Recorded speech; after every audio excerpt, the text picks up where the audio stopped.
Hello everyone, this is Amer Yassin from Autodesk. Today we're revisiting an old friend, 3ds Max's daylight system. This may seem odd, as the daylight system is featured in almost every tutorial on this channel. The purpose of revisiting it is to introduce you to a new free script called Environment Helper. Currently, the script is exclusive to this channel and was designed by yours truly and written by my friend and colleague Martin Ashton. The script greatly simplifies working with the daylight system and environment dialog. Before getting into what the script has to offer, let's revisit the daylight system and its pros and cons. For that, we'll use this scene named temple.max. It features a simple terrain, a body of water, and a Roman temple. The rendering engine is set to MentorRay. In fact, the Environment Helper script was written specifically with MentorRay in mind. When you add the daylight system to a scene, using the old-fashioned way, you usually call it up from the Systems panel. It's useful in that it simultaneously creates two light sources, one simulating the sun, and another simulating the sky or atmosphere. The sunlight is used for direct illumination, while the skylight is used for indirect or global illumination. The creation process is simple enough, albeit requires a fair amount of clicks and drags, in addition to answering prompts. You start with a click and drag to define a rose compass, and then an additional drag and then a click to define the sun height. Here's where it gets a bit more complicated. To define the time of day, edit the north direction or readjust orbital scale or sun height,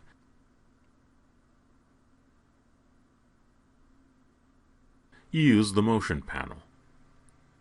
However, to edit other light parameters, you need to go to the modify panel. For example, this is where you define the sun and sky systems to use MentorRay characteristics. This also leads you to another prompt that encourages you to use exposure control. That's an additional click you often wish was automated. Speaking of exposure control, you need to go to yet another area of the interface to adjust it, in this case to lighten up the render. So, in addition to dabbling with the motion and modify panels, you now have to also open the environment dialog, 8 on the keyboard. Here you can adjust exposure values to suit the render at any given time of day. If you need to edit the background, in this case the MR physical sky parameters, you need to drag this map into the material editor.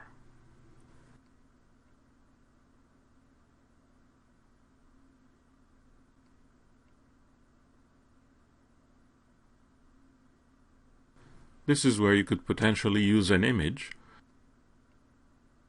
usually a 360-degree panorama, as a custom background,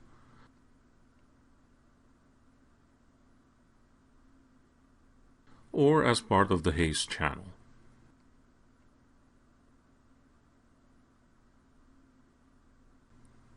If you do so, then you need to edit the bitmap's coordinates so that it wraps properly in a spherical environment.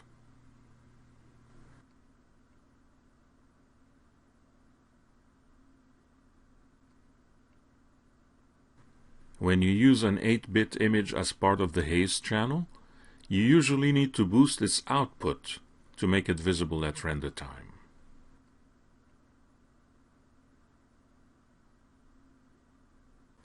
That's quite a bit of work, even when you know the process.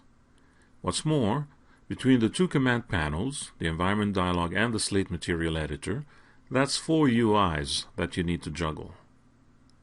Often, a change in one place requires a change in another. Certainly, a change in time of day in the motion panel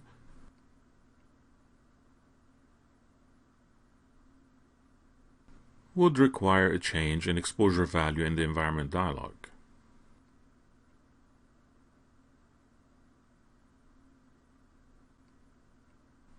That's usually not enough. This here is not exactly a true representation of what 10 p.m. should look like. It should be quite a bit darker. Let's try something. Since it's 10 at night, add a couple of photometric lights based on the street light template.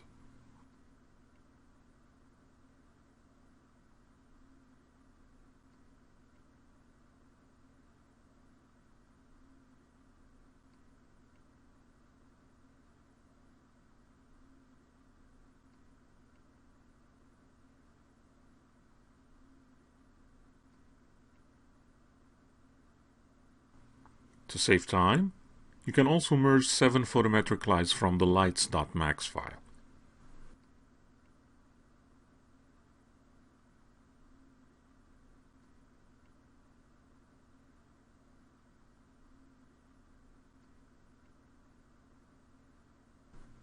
The new lights certainly affect the scene, yet the scene remains overly bright for a 10 p.m. render. Exposure value should remain relatively low for the photometric lights to have any reasonable effect.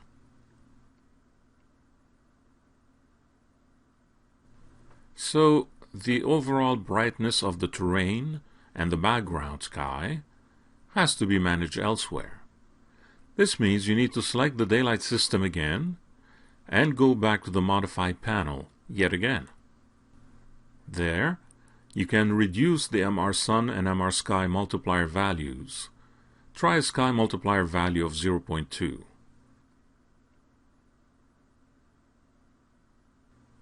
This affects global illumination.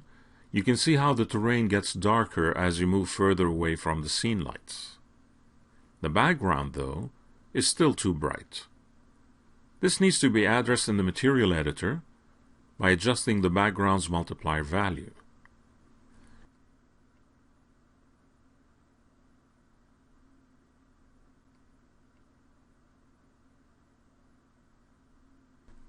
You can adjust tint and saturation values as well.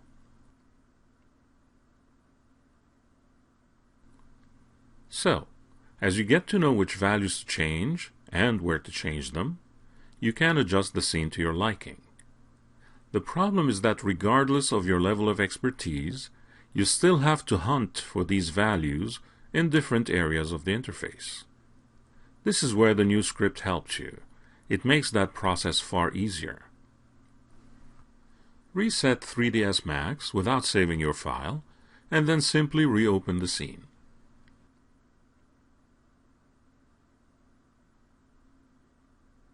To run the Environment Helper script, you can use the Run Script method, or simply drag and drop the script from Windows Explorer.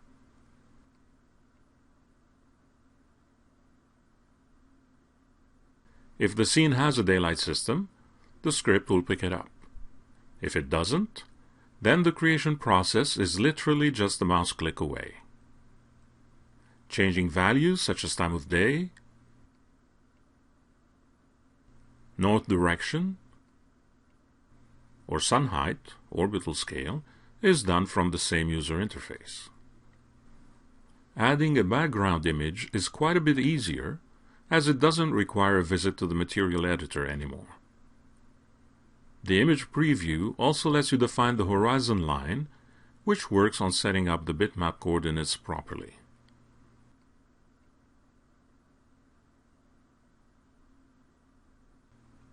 A background image can be used as haze or simply on its own.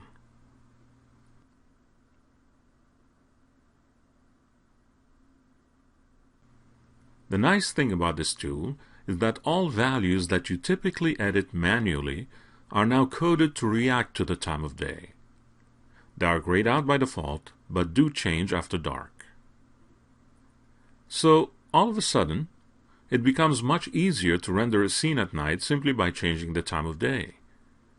All other values react properly.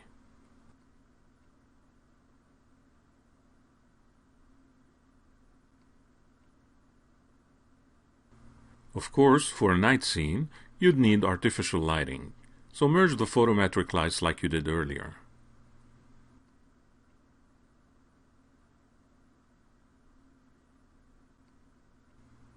You can still override the individual values without hunting for them in command panels and dialog boxes.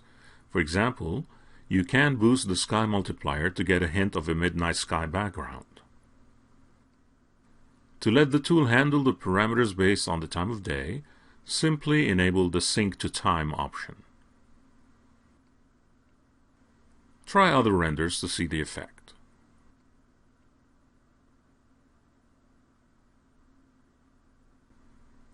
There's also another camera shot you can try.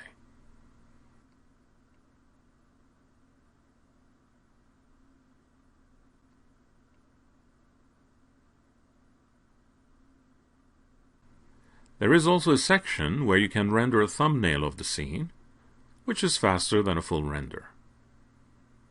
The World Horizon Offset controls the position of the manta ray physical sky horizon line. Nudge it up or down to suit your scene.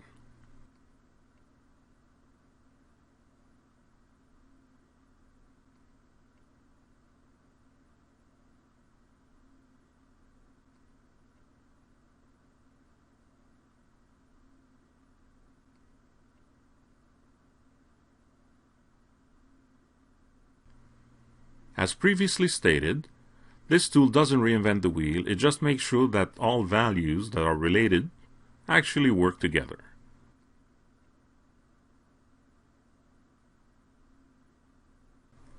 It's just a convenient way to control all aspects of the daylight system and environment parameters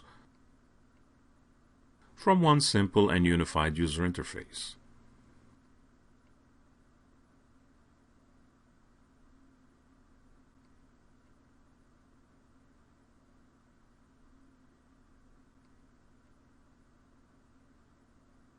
The time of day is also animatable, so you can render an animated scene at various moments. Here are examples of the scene rendered around midnight, where everything is still quite dark, at daybreak, around 4:30 or 5 o'clock, where a hint of a golden morning starts to appear, and the artificial light's intensity begins to fade. Here's early morning, around 7 a.m., when it's brighter, but with the sun still low as shown by the long shadows. The background also still shows the slightest hint of orange as morning stretches out. At midday, the scene is brighter and the sun is up. The background is also quite a bit bluer than it was before. Later in the afternoon, and as the sun begins to set, the general lighting goes back to warm with a slight red tint affecting the scene and the background. This is even more pronounced at dusk, as the artificial lights start to get more intense. At 9 p.m., it is dark again, with the background barely showing a dark blue tint, before getting pitch black again around midnight.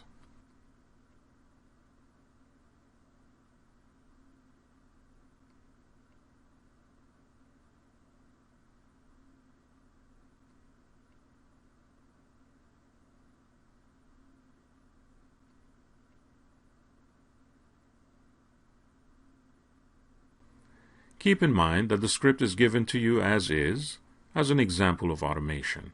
You can edit it to make it work in a way that you're happy with. For example, parameters that are linked to the time of day, such as exposure, sun and sky multipliers, tint values, and others, can be edited simply by changing their defaults directly in the script. If you do, you will need to reset the default script values in order to use the new ones.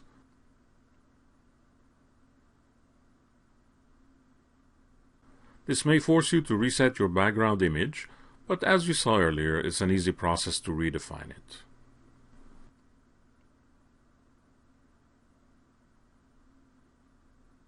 Go ahead and give the script a test drive and let us know if you like it.